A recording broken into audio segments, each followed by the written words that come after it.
Hi guys, let's talk about the iPhone 14 and the iPhone 14 Pro based on the Apple event dubbed Far Out, which happened on 7th of September 2022. From this event, I'm really excited because looks like the iPhone 14 is coming with a whole lot of new features and in fact improved security features and is just more and more sleek. I'm extremely excited. That's why I'm making this video to discuss the key takeaways from this event with regards to the iPhone 14 and also iPhone 14 Pro. Did you watch this event? If you watched it, what was the outcome on your end as you are waiting to purchase your iPhone 14 when the sale go live on 8th and 16th of September and for those shipping in October? What are you really eager about? Which feature excited you? Drop a comment down below in the comment section, but I'm really excited about these more so by the price point. And I'm saying so because most analysts out there had predicted that Apple would increase the price of iPhone 14. But it's kind of ironic that actually they are selling the iPhone 14 at the same price point with a whole lot of features. We're talking about the iPhone 14 Pro going for $999 and of course the larger version going at $1,099, right?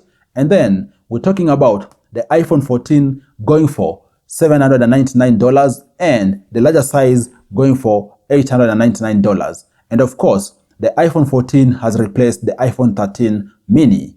You are all much welcome to the Money Daily YouTube channel. My name is Afagza Sifuna. By the way, remember to subscribe as we delve into these details. As I have mentioned already, this event was actually very successful. And of course, the CEO of Apple, Tim Cook, was also there highlighting key aspects of the progress of the company and also what the future outlook looks like. And the good takeaway is that also there have been increased collaborations. Like for example, even among other things, in this iPhone 14, we're talking about there being a satellite, SOS, tracking system and stuff like that, which is very exciting. It heralds increased security and even a feature around eSIM cards for the US citizens and also people residing in the US. And of course, beyond the iPhone 14, Apple also launched the Apple Watches and the AirPod. Of course, I'm not going to discuss this. The focus of this video is on the iPhone 14. So, what is new? Kindly read with me. Let's all go through this so that we all understand what the new features are as we await to purchase the iPhone 14. So, among the new features are these. Of course, the colors come in four. We're talking about space black, we're talking about silver, we're talking about gold and deep purple, as you can see on this reference picture. And for iPhone 14, as I've said, all US iPhone 14 models will no longer use physical SIM cards. This will be replaced with a digital eSIM, which can support multiple phone numbers and is actually anchored on better security. Beyond these additional new features, we're talking about an always on display which doesn't turn off when it's not in use, okay? And then secondly, we're talking about Apple also introduced a new low power mode to make the battery life last longer, which by the way I think is a very good thing because battery life was something which actually some users gave feedback on the iPhone 13. And then also we're talking about iPhone 14, it uses Apple's latest A16 Bionic chip, which Apple says was built on a 4nm process. Of course, improved tech. And then we're also talking about a 48 megapixel camera thanks to a bigger sensors, which by the way is kind of insane. Think about it, 48 megapixel camera. Of course, we're talking about people still riding on the wave of 32, but now 48 is getting crazier by the day.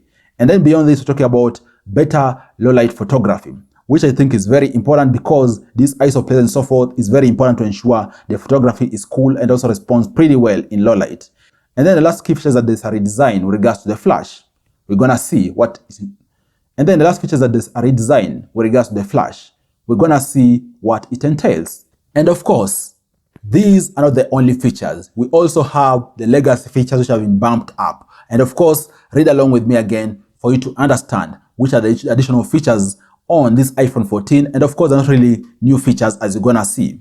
So we're talking about there being True Tone OLED display, which of course makes it more and more sleeker. And then we're talking about 5 colors, including a new light blue. Cool stuff. Then we're talking about an improved battery life, the one I've talked about, or anchored on a new technology, okay? Then we're talking about ceramic screens that are more durable, and then battery low light performance in front of facing camera, which is very cool. And then we're talking about action mode that stabilizes video. Very important. Stabilization is very, very important, okay? And then the last feature is also very cool, is that there's a safety service emergency called SOS via satellite that can connect to emergency services even if the user is outside of cellular or Wi-Fi range. It's free for iPhone 14 users in the US, Canada, and launches in Canada. Okay, this is very cool. And by the way, this we're talking about it launching in November. It doesn't come immediately with the phone, because the phones we're talking about people having them from this September, and even for shipping, we're talking about people having them from October. But this feature specifically is gonna go live in November. And of course, this is a key partnership because Apple announced a long-rumored capability to connect its iPhone to satellite for emergency services during the event on Wednesday through a partnership with Global Star, which is a very key thing. And based on this, I think you're also getting excited and you can't wait to see the capabilities of the iPhone 14. In fact, if you're an iPhone user, you can't wait to have the new model with you, right? And now you're wondering, what are the details with regards to availability? As I've mentioned, pre-order starts on 9th September for iPhone 14 and 14 Pro, okay? And for smaller versions, they're gonna go on sale on 16th of September, right? That's about a week apart. And then shipping is gonna start in October. So for people for people outside the US, they're gonna start getting the iPhone 14s from October, right? And as I've highlighted before, the main picking point for this is that the price is really good. And I think Apple is gonna be able to make good amounts of profit, good sales, in fact, in a few weeks because of the price. That price they're giving people is the best they could get, because most analysts out there were predicting that the price is going to be higher and higher compared to the iPhone 13. But actually, giving people the same price point with more features is actually a good pitch in the market. And I think even for these, we're going to see Apple stocks perform really well in the market. What do you think? Are you excited about this? Do you look forward, for example, to cop your iPhone 14? Drop a comment down below. Let's continue discussing there. Thanks a lot for watching. I look forward to share with you other awesome videos next time. Bye bye, and you all take care.